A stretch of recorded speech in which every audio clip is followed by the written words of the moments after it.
The quark is the smallest known unit of matter, and the quark mod adds a lot of nice small features to the game. These range from new cave generation to new mobs and new mechanics that could really blend nicely with the base game. So, this is Crafty, and here is a mod showcase on the Quark mod. So, if you do go on to enjoy this video, make sure you subscribe and hit that bell to turn notifications on. My recording schedule is very erratic, so turning on notifications is the best way to get to watch any new videos from me. So, the Quark mod has a lot of categories in which its features fall into. These range from automation to world gen to just a building and a bunch of other fun things. So, what I'm going to do is I'm going to do the showcase based on those categories and group them together in that way. So, let's start off with automation. So the first automation related feature has to do with chains and minecarts, allowing you to right click on them to link them together, which will be visually represented by a little gray bar in between them. Once powered and given a push, you will be able to link them across the minecart track, allowing you to send a large number of resources across a large duration, or just travel with a bunch of friends. This also will work with boats, which I will get to later about all the different types of boats added. Alright, so the next feature involves chains being able to link blocks to sticky pistons. This allows you to move multiple blocks back and forth without having to use slime blocks and worry about using non-stickable blocks. It doesn't even have to be directly connected to the sticky piston, and as long as the chain visually connects any blocks being moved by a piston, they will also be dragged along. Now, if you want to see all of the redstone implications of this, there will be a link to a video in the description that Mumbo Jumbo did a while back with a very similar concept to this. The next feature is the chute. The chute is crafted with 4 planks of any type and 3 sticks, and when any amount of items is inserted into it, it will be dropped directly in the center, allowing you to make a downwards item elevator with a large amount of accuracy. The chute can be disabled by applying a redstone signal to it, or by simply placing a block underneath it. The next feature of Quark is the introduction of colored slime blocks. These can be made by simply dyeing any type of slime block with their respective dye, or by combining 2 different colors to create a third one, such as the instance of blue, green, and cyan. So the different colors prevent them from sticking together, allowing you to use slime blocks more freely. However, utilizing 2 right next to each other that have a same parent color, such as blue and cyan, they will stick together, allowing for some interesting redstone circuitry to be made. The next feature allows for dispensers to place blocks.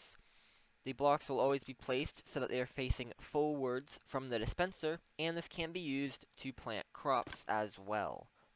However, turning dispenser off will not retract the block back into it. Next up, we have the Ender Watcher. This block is crafted with an Eye of Ender, 4 redstone dust, and 4 blocks of biotite, which I'll get to later.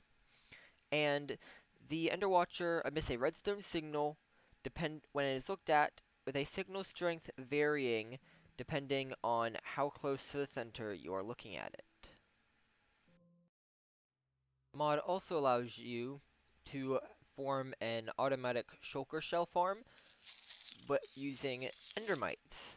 The endermites have a chance to bury into the purple blocks and will form a shulker, making shulker shells renewable as long as you have a steady supply of endermites and purple. Now I gotta clean all this up. Next is the feeding trough. The feeding trough is crafted with 2 fence gates and 3 of any type of plank, and when 2 of the same mob and their appropriate food are in it, then they will eat it and have a chance to enter love mode, where they will breed allowing you to essentially automate the breeding process completely. What we have next is Gravisand. Gravisand is crafted with 8 sand around an ender pearl, and when given a redstone signal, its gravity will invert, allowing it to float up. Additionally, it will not fall unless given another redstone signal.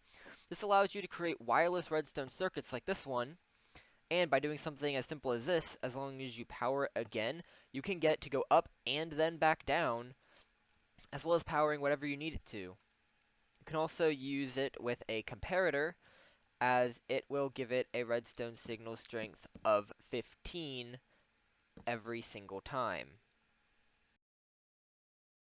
Next up we have the iron rod, which is crafted with 2 iron ingots and an end rod, and this block, when pushed into any other block with a piston, for example, will give it a redstone signal. And with some of the other features, such as the automatic block placing, this will allow you to automatically have a block placing and breaking system. Next we have the obsidian pressure plate, which is crafted with 2 obsidian, and it will only activate when a player stands on it, and not when items or mobs are on it, allowing you to have player-only doors, which I think is probably one of the more useful things here. Next we have just a little bit of a change, where pistons can now push and pull tile entities, keeping their contents intact. So if I have to put a bunch of those in there, they will now be pushed and pulled, and it will remain the same. Same thing with a furnace. Those can now be pushed and pulled. And so there is a new block that I'll get to later that cannot be moved by pistons as a replacement. And last in the automation section is the weather sensor, which will detect when it is raining, and is crafted with 3 purple slabs, 3 ender biotite, and 3 glass, and it can be inverted to detect when it is sunny. And if I was to set the weather to rain, it will activate despite it not having direct contact with the rain, so it does not need to be facing open sky in order to actually function. The Quark mod adds an entire slew of new building blocks and features to allow for your builds to be more customizable, such as bamboo mats, the ability to burn vine tips to prevent them from growing any further, cobblestone and mossy cobblestone bricks, compressed versions of many blocks, such as charcoal, blaze rods, sugarcane, bamboo, cactus, chorus fruit, sticks, beetroots, carrots, potatoes, apples, and golden apples. A new duskbound block, which is made from purpur and obsidian, with block, slab, stair, as well as a lamp made with duskbound blocks and ender pearls. Framed glass and framed glass panes, as well as gold bars. An iron grate where passive mobs won't walk over it, but players and other hostile mobs can walk over it perfectly fine. Iron plates with a rusty variant if you craft an iron plate with a water bucket. Various different item frame types, the glass item frame disappearing when an item is placed in it. A leaf carpet for every type of leaf in the game. A pre-lit redstone lamp without any kind of redstone input in it. A new block called Midori, which is made from cactus paste, which is an item that replaces cactus greens when you smelt a cactus in a furnace. Many new brick types, each coming in their block, slab, stair, and wall variants. The ability to add many more flowers and plants into flower pots, not only the ones that are shown here, but also twisted vines, warped vines, large ferns, tall grass vines, and nether sprouts. Mod also adds more stone types, including Blocks, slabs, stairs, walls, bricks, chiseled brick, pillar, and pavement variants for all types of stone added by both the vanilla game and Quark. A nether brick fence gate. Many various paper type decors such as lanterns and various wall types. A quilted wool variety with a frame design for all 16 colors. Rope, which you can climb up and you move very fast down it without taking any fall damage. The addition of shallow dirt, which is created from a path block being right-clicked by a hoe to reduce its size by another pixel, and it states that it should be able to be waterlogged. However, it does not appear to be the case at the moment. Shingles that are made from hardened clay or terracotta that come in all 16 colors, and the base one in block, slab, and stair variants. Soul sandstone, which comes in brick, chiseled, cut, and smooth variants for slab and stair, as well as the main block. Stained planks in all 16 colors that are in a nice pastel, so they're not so bright. A sturdy stone, which cannot be moved by pistons. Candles in all 16 colors. Thatch, which is made with a 2x2 of wheat. The ability to tie leads onto other fences. A turf block crafted with tall grass that have the grass texture on all sides, useful for making landscapes look nicer, coming in both block, slab, and stair variants. 7 additional bookshelf variants, making a total of 8, one for each wood type. A whole bunch of new chest types for each wood type, as well as some for nether brick, purpur, mushroom, and prismarine. Variant ladders for each wood type, as well as a special iron ladder that, as long as the topmost block is there, it does not need any type of block at all to stand up. Vertical slabs. Do I really need to say anything else here? A vertical variant of all wood planks, so that way they are going upwards rather than horizontally along the wall. And lastly, wooden posts, which don't link to other blocks, but still have a similar texture and appearance to the fence. So next up are all of the client-side features. The first one being camera mode. So if you hit F12, it will allow you to take some better screenshots. With a filter, with a large variety of filters. These are going to go by pretty quick because there's a lot of them. But you can experiment with these to find a nice, fun filter to play with. Some rulers to see, how you want to take the picture under a crosshair or anything like that. Different dimensions or various borders around it. An overlay such as the date, a postcard style greeting, a watermark of the player name, and the held item. As you can see, it says Trident, but then if I was to throw it, okay, I guess I'm in creative mode, so it doesn't do that. But if you were to throw it, it would then say air if you don't have anything in your hand. And then to reset the settings, just hold sneak, hit the 5, and boom. You also toggle it with F12. The next client-side ability is the ability to toggle a filter on the chest so you can search for specific items. If you search for an item, it will then put it in white and it will gray out everything that is not in the search. This could be useful if you have a mod in that adds chests that have much larger storage spaces in them, such as the iron chest mod. The next thing is just a cosmetic change to grass, it being much greener than usual. There are configurations to set the grass color or to give yourself the alpha grass color. With this, biome types are still respected, but no matter what, it will be greener, and I have to say, after playing around with it in survival, I really do like all of the different greener varieties of grass. The next thing is improved mount HUD. So you can now see your experience and hunger, and you will only see the jump bar for horses when it is being utilized. Next up is a better tooltips.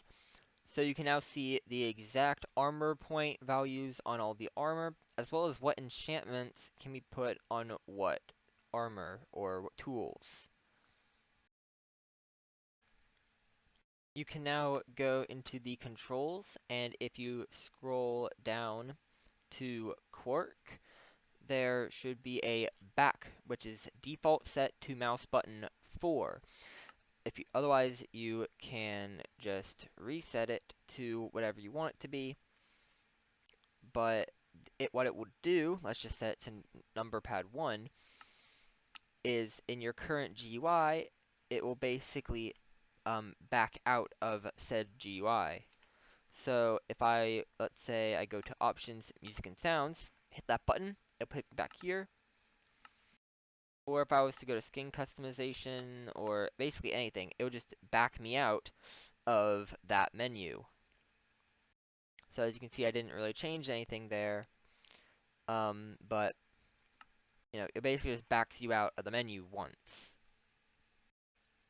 Next is a usage ticker, so it shows how many items of a certain type are in your inventory, just like off to the side. So if I was to do that, it'll show that the inventory can hold around 2,000 of a single item type.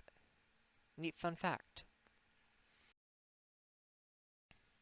And the last thing is variant animal textures. So all passive mobs will now have multiple textures that they could be. This includes cows, pigs, chickens, and, yeah, a small variant pool. So next up we have all of the management features. These are all things that just kind of make your life a little bit easier. And a lot of them are things that I honestly think would be good for vanilla Minecraft, such as being able to place chests in boats to access the inventory. Just go in the boat and hit E and boom. While we're here, you can also, if you have items in your inventory, you can hit insert to take everything in your inventory into the chest, and then everything in the chest can be brought back down into your inventory with the extract. However, this does not work with items in your hotbar. That way, if you have your tools or anything, that you can't accidentally insert them. Additionally, there is a sort container button, so if you have stuff all messed up or anything, you can just boop. And if you hold shift and click, it'll only insert items that are also in the container, or will only extract items that are also in your inventory.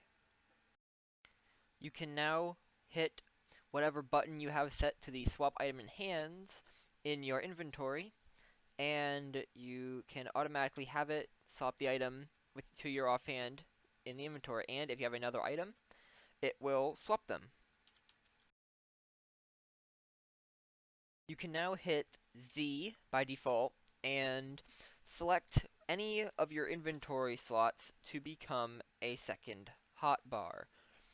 So that way you can swap between all of your various inventory slots just by then clicking Z and selecting 1, 2, or 3, and boom.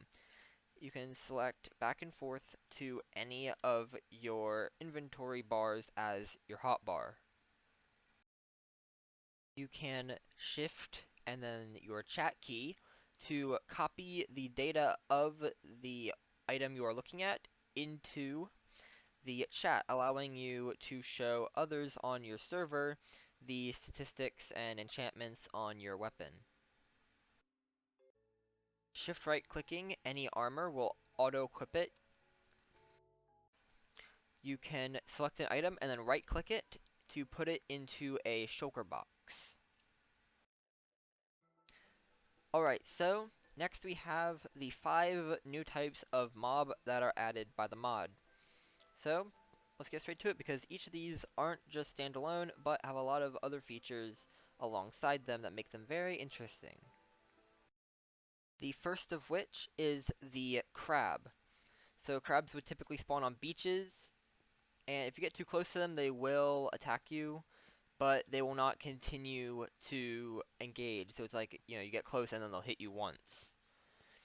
So now you can also kill them to get crab legs, which can be cooked, and they can also drop their shell, which can be used to brew a potion of stability, giving the resilience effect, which is basically like a knockback resistance potion. So yeah, and with a resilience 2, you have 100% knockback resistance. The crabs can also be bred by using wheat, chicken, or any type of fish, and if you were to take a music disc and play it near the crabs, they are supposed to dance.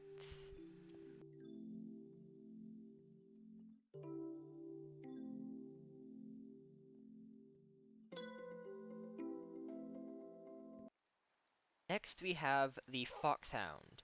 The foxhound is a hostile mob that spawns in the nether, and you can tame them if you have fire resistance and breed them coal. And they'll act like regular wolves when tamed, but with a few extra things. So, when they are tamed, they will sleep on things like magma. They will, if they're on top of a furnace, they'll make it go faster.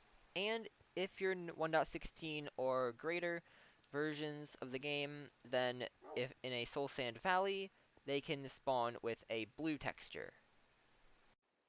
Next up, we have frogs. Frogs come in many different sizes and it can drop frog legs, which can be cooked or made golden to make a potion of leaping, which is a jump boost potion. Then they can be bred with spider eyes or any type of fish, and that there is like some type of genetic thing that they've programmed in, because the frogs can be made different sizes, and apparently the size is genetic with the frogs, so you could potentially breed the frogs to be much bigger. The next mob is the stoneling. The stoneling will spawn in caves, and if you are not sneaking in survival mode, then they will poof away when you get near them. However, if you are sneaking, and then you manage to kill them, they have a chance to drop, well, they'll drop what they're holding, but they also have a chance to drop the Heart of Diamond, which, if you right-click it on any stone block, it will turn into your own tamed stoneling. They are able to hold items. I don't know if they're gonna pick up the sword or not. But then they'll also follow you around if you hold a diamond. And you can also feed them stone, which they like. Next we have the tortoise. The tortoise spawn underground, and they will have some type of ore on their back. That can be iron, coal, lapis, or redstone. Now, if you are to click on them with a pickaxe, it will harvest the ore, meaning that you could basically, that's just a nice way to get a little bit of easy ore. But then if you hit them without a pickaxe, they will send a bit of a shockwave out, and that will basically knock you back, deal some damage, and redirect all aggros from nearby tortoises towards the player. Now, you can move them, and you can feed it a cave root, which I will get to later, and they will eventually, after feeding them, they will grow their ores again. That one happened to do it quickly, but this will basically allow you just to have an infinite amount of ore without having to go mining too much. As you can see, they're popping up ores. Come on, there we go. And it's not necessarily the ore that they started with. It's just any random ore. So that's pretty interesting. Now they won't be able to generate new ores for around a minute, and additionally, um, if you need more of them, they don't breed. And they'll also sink in water, but they are immune to drowning, fall, and fire damage. And they move slowly and can't be leashed. So if you're going to use so if you're going to try to move them, minecarts, maybe boats are recommended. And you can also use the iron rod if we were to go here. I don't even know where the iron rod is located in the stuff. But if you take an iron rod and push it into them, then it'll automatically break its ore. So you could do an automatic ore farm with these guys. Now, that's a little... I'm not sure if that borders on animal cruelty, but, you know, do with it what you will. Wait for that to vanish. Next, we have ancient tomes from the tools section. They are a rare loot that will drop from dungeons and strongholds, and they only come in the highest form of an enchantment and can be combined with an enchanted book of the same enchantment type to create basically one that's one level higher than the max. It costs 35 levels to create the book and 35 more to apply it. As you can see, they come in most enchantment types.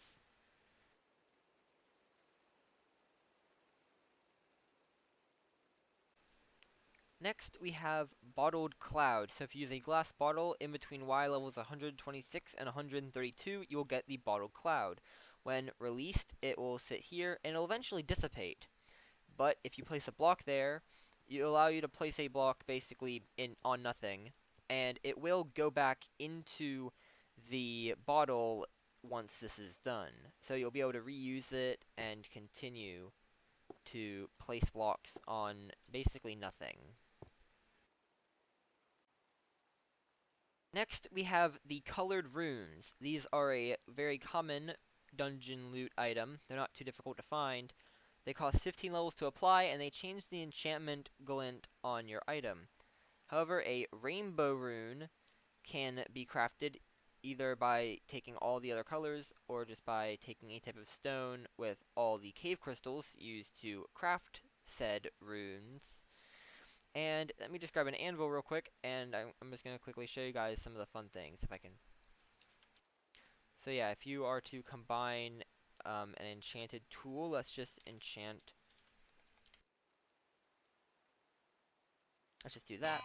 It will basically change the enchantment glint to be the color of the rune. With the rainbow rune, it changes colors like this, making it look really, really nice.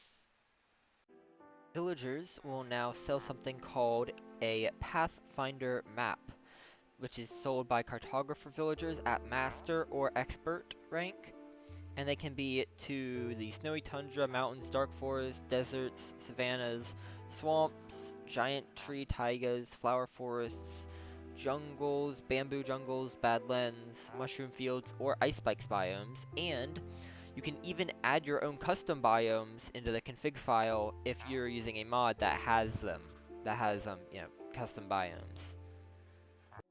Next up we have the Picarang. The Picarang is crafted with a Heart of the Diamond, 2 diamonds, and 2 of any type of plank. And it basically is like a pickaxe, but you throw it, it'll break a block, and then it'll bring it back to you. So let me do this in survival so you can see better. And it brings back the block and takes some durability damage. This is a great way to grab ores that are just a tad bit out of reach. Like I could even just go whoosh. And I've broken the wall. Okay. But you can then enchant this with a variety of enchantments. So you can enchant it with efficiency, unbreaking, fortune, silk touch, and piercing. So if I was to enchant this with piercing, how do you spell that? Let's say 3, and I throw it. 1. I got 4 blocks, so it pierces through multiple blocks. This would be very useful if you needed to like strip mine or something. Boom. Anyway, yeah, the Picarang. It's actually really fun. Oh, okay, where'd the item go? There it is. No, oh, dang it, now I gotta fix the roof. Next we have the seed pouch. The seed pouch is crafted with any type of seed, 1 string, and 3 rabbit hide. And you can right click seeds into it up to 10 stacks. Then when it is used, and you can just take a stack out if you need to, because in creative mode it's not going to take anything out of it, however. But then there are some utility excuse me. Now there are some utility features with this, so let me just grab a hoe, and so the seed pouch will automatically plant a seed shift clicking will automatically plant a 3x3 of seeds. Holding the pouch in either hand will also have any seeds that you pick up. So let's say I was to pick up a bunch of some seeds right there. It should automatically go into the bag, except for the fact the bag's full because I'm in creative, but it would go into your bag. And if you have the usage ticker, it'll show you how many seeds are left in the bag. If you look at the corner right there, you can see 640 or 10 stacks.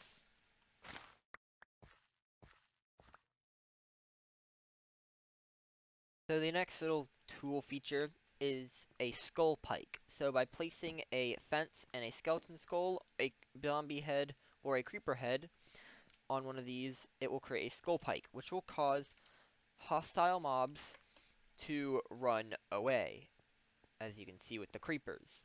Now, using a wither skull doesn't work because they drop their heads all the time, and it doesn't work with a dragon head either. So, yeah, skull pikes. The next little tool is the slime bucket, so you can take the smallest size of slime, right-click it, and boom, you get a slime in a bucket. This can be used as a slime ball, and if you enter a slime chunk, which I don't know where a slime chunk is at the moment, so we're going to see if we can find one real quick. But if it'll basically start jumping around if you enter into a slime chunk. And now, okay, so I don't think we're gonna find. Oh, wait. Yes! Oh my gosh, we did find one. So yeah, that's the animation it'll make if you are currently in a slime chunk. So we can, F3 and G, and boom, we found a slime chunk. Now, you can also right-click it to free it. In creative mode, you can basically just, like, I guess, you can only do it once. But, yay, slime bucket. So, look at that, so happy. Hang on, can I put this in an item frame? Next, for the final tool, we have the trowel. The trowel is a stick and 2 iron ingots, and it will randomly place any block from your hotbar onto the ground when right-clicked. This is useful for making paths, and it will break after around 4 stacks of uses. As you can see, it is just randomly placing down the blocks. This is like the ugliest floor I think I've ever seen. Alright, so now we are on to the tweaks category. These are mostly just kind of some smaller things, but they're pretty big when it comes to how much they impact the game, and, a lot of them are honestly confusing as to why they're not in vanilla Minecraft anyway, at least as an option, if not just a, like, basic feature. So let's get started. Armor stands now have arms. When loading up a new world, you will automatically get every single recipe in the game, including any modded recipes, so that way you don't have to unlock every single one individually. Using an axe on leaves will break them as fast as shears while still dropping the regular leaf loot table, so you can still get the sticks, saplings, and apples if they're from trees that drop them. Flying over campfires that have a hay bale underneath it will boost the elytra upwards, and flying over soul campfires will pull elytras downwards. The compass will now work in every dimension, pointing towards the nether portal that you entered the nether from, as long as you had it on you when you entered the nether, and facing towards this little portal here that takes you back to the overworld when you're in the end. You can take dirt and turn it directly into the path block without having to wait for it to turn into grass. If you have double doors like this, they will open and close together. So, if you were to respawn the Ender Dragon, and then kill it, it should drop something called a Dragon Scale. I don't know if killing it will cause it to drop it, but this will not drop from any naturally occurring dragons. But this Dragon Scale here will allow you to duplicate elytra in the crafting bench. So if I was to go into survival mode and simply like this, boom, duplicating elytra. Next we have emotes. So if you go to controls and scroll down, there should be Quark emotes. And so if I was to, let's just do this one. This one's simple. Let me set this to the J key. Then when opening chat, there's emotes, and you can select them like this. And you can just, or you can just hit J in the when you're not in chat, and yeah, you'll be able to walk around and then just wave at people. This is actually really fun for servers. Next, we have enhanced ladders. So now, if you have a ladder at the top, you can just right-click, and it will place ladders all the way down the thing. So that way you don't have to worry about, falling down or digging down. It solves a lot of issues. You can also then, if you are looking down, you will go down the ladder much faster. When breaking glass, you will get some glass shards. If you get 4 of these, you can craft them back into the original glass block, or by combining different colors of glass shard, you will get dirty glass. Next, wooden, all the way up until iron hose will break a 3x3 of crops, and this includes grass and other things like that. And diamond and netherite will break a 5x5. You can also enchant these with fortune to have applied that effect to everything that it breaks. Now the next thing is difficult to showcase, but it is improved sleeping. So if a player is away from their keyboard for 2 minutes, they'll be marked as AFK, and people that are AFK won't count towards the amount of players needed to sleep. You can also then set the number of players that can sleep to whatever percentage you need to, and I mean, that's pretty much it. It's similar to one of the features in the new 1.17 snapshots, except it's just a default thing that has to be in the configuration file and does not have a game rule. You can now apply the Infinity enchantment on a water bucket to give it an infinite amount of water.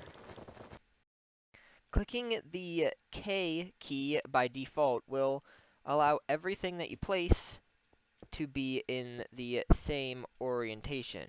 So if I am looking this direction, then anything I place will be faced that way, no matter what direction I am facing. This is very useful for builds and like potentially redstone stuff as well, if you don't want to have to, place the pistons in the exact way and you just want to. This is very convenient actually. By placing a mob head on top of a note block or on any adjacent surface of a note block, it will then cause the note block to play the mob's sounds. Take a listen.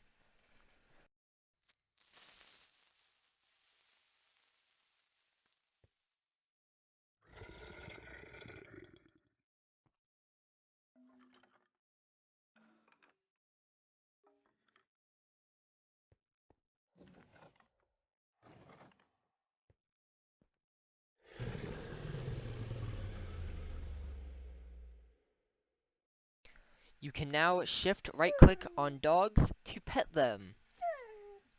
Please, Mojang, add this! This is awesome! Please! You can now feed a poisonous potato to any baby mob to keep it as a baby forever.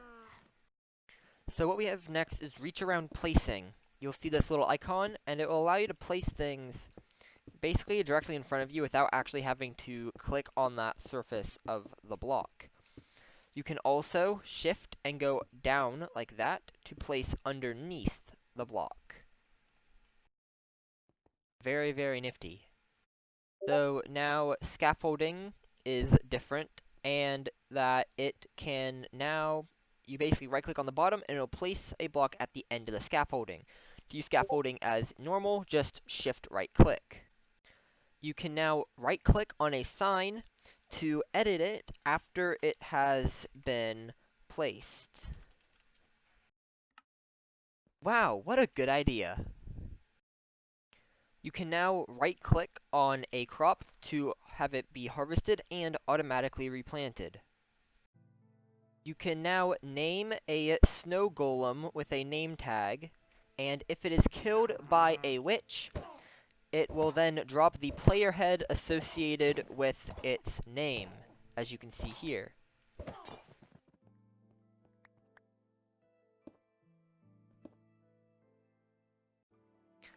Slime blocks are now bouncy from all sides. As you can see, I'm sort of springing off of it a little bit, and items will actually bounce off of it as well.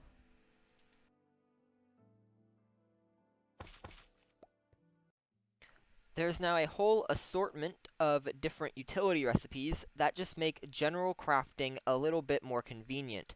Examples here are chests, minecart with chest. If I was to do this, you can see a chest with the minecart right there, or with a dispenser as another example. You can craft a dropper with a bow, the regular recipe, or craft a bow around a dropper.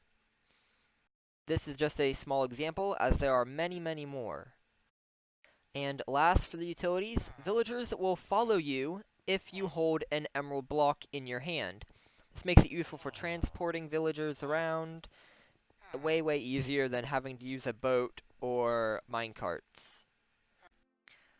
Next up, we have all of the features that affect world generation. So for this, I'm going to have to generate a new world, seeing as this world was generated without the Quark mod. So, let's get right into it, because there's a lot of world generation features, and a lot of them have to do with caves. So, maybe Mojang could look towards some of these for some cave generation ideas. So the first thing we have here is a new world type, which is labeled, after floating islands, as Quark realistic.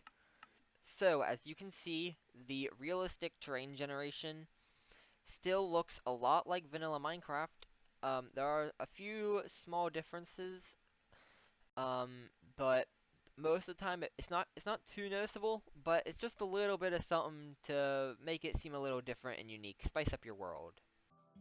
So the first thing is big stone clusters. As you can see, this is the Jasper stone variant, and it is all in one massive cluster. So the new type of terrain generation here is that instead of the stone variants like granite, andesite, or diorite generating in small pockets, they will generate in massive swaths like this to prevent there from being just kind of messy cave look. You get what I'm trying to say. It cleans up how caves look.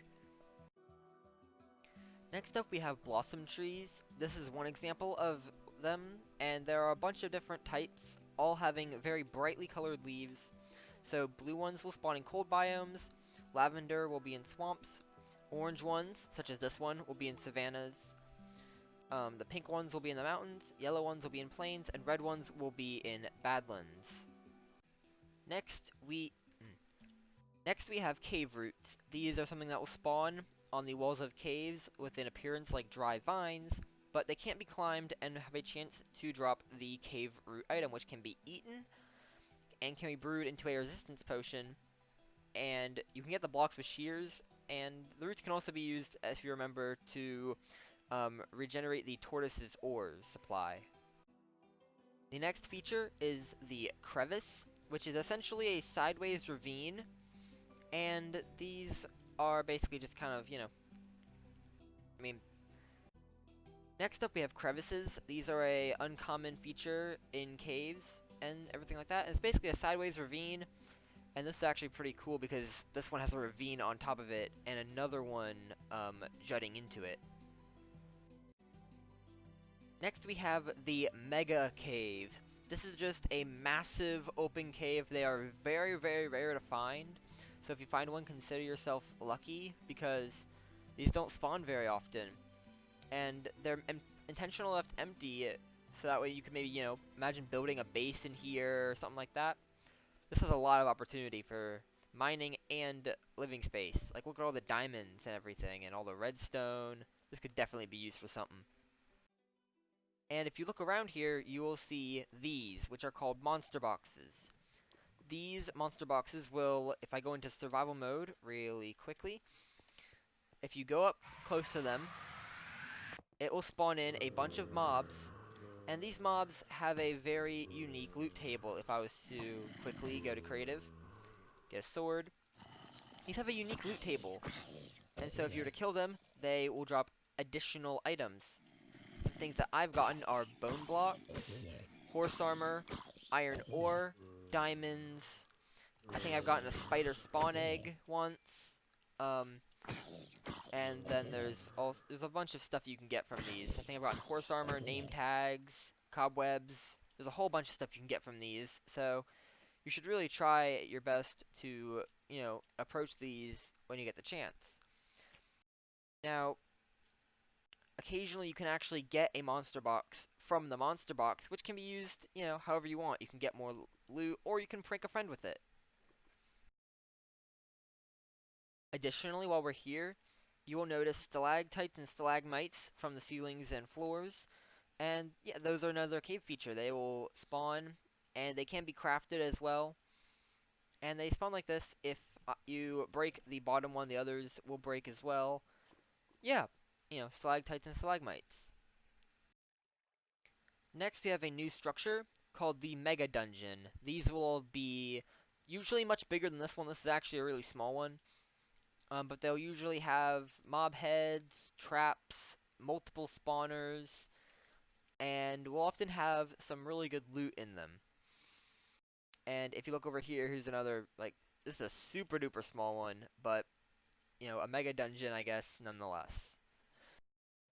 There are also a bunch of new cave types, such as the sandstone cave, the crystal cave, as you can see, with crystals that are used to craft runes, and the permafrost cave. Now, these are just a few examples. There are many, many more, such as the slime cave, brimstone cave, and elder prismarine cave. However, those are also very, very rare. In fact, all of the various cave um, separate biomes are rare, and there is no locate biome command for them. So even I had difficulty finding them while I was in spectator mode. Now there's also a chance for clay to spawn in patches underground, similar to how dirt spawns, and these are relatively common. You can see two right here. I think if I just look around, there'll be another one or two, but the point is they're pretty common to find clay underground. Next we have fairy rings. So fairy rings are a rare thing to find, and they can only spawn in forest and plains biomes. And if you dig down the center, you are supposed to be able to find emeralds or diamonds by digging down the center. I don't know how far. Oh, look, emeralds. Boom. And let's see if we keep going. Are we gonna find any diamonds? Okay, no. But we did find some emeralds. So now, as I said, these are extraordinarily rare. I had to fly a very far distance. I wasn't even sure if this was one of them. So they're just kind of sort of circles. You're gonna have to dig down a pretty substantial way, but you're gonna get some diamonds or emeralds out of it. So I'd say it's worth it. In the nether, there are now obsidian spikes that will be all across the lava floors, as you can see. And rarely, there will be some that have a light on top of them, which will accompany a blaze spawner and a chest full of some loot. In the end, you can find spiral spires, which will be made of obsidian and have a special block called myelite crystals on top of them. These can be used with ender pearls to allow for you to essentially ender pearl along the pathway. Now, this crystal can be used to allow you to basically have an ender pearl that will go teleporting through it. So if I was to right click here and hit the ender pearl, I am on the other side. If there was a branch in it, it has a chance to a 50-50 chance with the split. However, if it loops back on itself, then it will either leave you exactly where you are, or if there is a split and a loop, as a 50% chance to do each. If there's only a loop, So there's only loops, then you will just appear no matter what back where you started. So this can be very useful for secret bases, behind paintings maybe, or anything like that. And yeah, and spires. And lastly, for the world generation category, we have new stone types.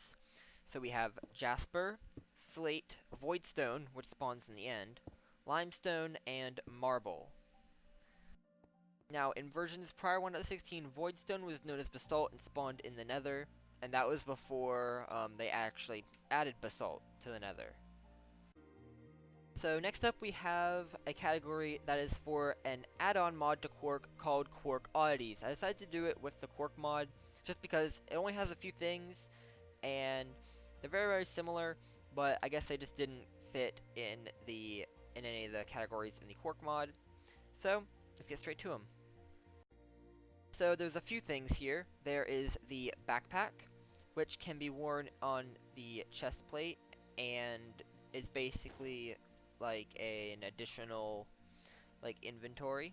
So if I was to go into survival mode, I should have an entire other area of the inventory that I can put things into. You can't shift click things into it, but you can just normal click things into it, per the usual. And you can't take it off if there are items in the backpack. Um, Now, the backpack is crafted with a Ravager hide, any chest, an iron ingot, and some leather, and it replaces the chest plate and has a visual effect. It doesn't supply any armor, but that's, I guess, the trade-off you make. Next up, oh rather, next up we have the magnet. The magnet is made of a chorus fruit, any type of cobblestone, redstone dust, a blue dye, and 2 iron. And it will attract any magnetic blocks. So if I was to place this down, give it a lever, and then grab an iron block. So the red side will put. Oh my gosh, I kind of forgot that the walls were made of this stuff. Well, let me turn it off. So let's just place some stuff here. Hopefully it won't remove the walls, but the red side pushes stuff and the blue side pulls things in. However, putting one block there will immediately negate the effects, as well as if there is a block, a non-magnetic block blocking its path, it will not go through it, as you can see here. Next, we have a new method of enchanting called matrix enchanting, where if you were to put, say, any item in here, and you had lapis, which can now be stored in the thing as well as the item, and you'll be able to have it visually floating. So this has another cosmetic purpose. And then if you were to add something, you can basically select what things you want, and as long as you can find a way to fit them all together, then you can get the enchantments. Pretty simple. And you can basically, as many enchantments as you can fit is how many enchantments that you get on the sword. Now, this is a pretty interesting way of enchanting. And there's really, it's a little bit more complicated than regular enchanting, but it is pretty interesting and I do like it. Next up we have pipes. The pipes are crafted with any type of glass and 2 iron. You get 6 of them, and they basically just work like any type of hopper. They just move items into the adjacent chest. They do require a hopper, but you can actually have these go upwards and back into some stuff. So they will visually loop if you were to do something like this. You will see it kind of visually loop around. Now there are some special qualities about these, such as they actually retain any momentum that they have. So as you can see, you heard a pop sound and went flying out. So they do retain momentum, and they also have a specific way that they will go in any of the things. So the first thing is that basically items will prioritize moving down and then prioritize moving forwards. After that, if it's a left-right thing, it'll just kind of be randomly, and items will not go up unless it's the only way that they can move. Now, if they're going into a full chest, they will basically just bounce back, and they will not go into powered pipes. So you can control the flow of items using a redstone signal. In addition, there is a special thing with the comparator. Let me just put another item in here to show this. If you take a comparator, it will give a redstone output based on how many items are currently in the pipe. So it's reading for this pipe, and every time that item goes in there, it will get a signal. So this could be used to make a bit of a redstone clock of sorts, which is pretty interesting. And last but not least, we have the soul compass. This is made with an eye of ender and any compass. And basically, if you go into survival mode, and let's say you died, what'll happen is then a totem of holding will spawn at your death location. Now your XP is not stored in it, but all of your items will be. So if I was to punch this, it'll give me the item back, and then it kind of flies off into the sky. Now, you'll have to hit it multiple times to get additional items, but let's say you die on your way there. Let's say, somehow you're gonna go get there, and you die again. What'll happen is then the totem will disappear, dropping all of your items like normal. Now, if you're killed by a player, however, they won't generate the totem.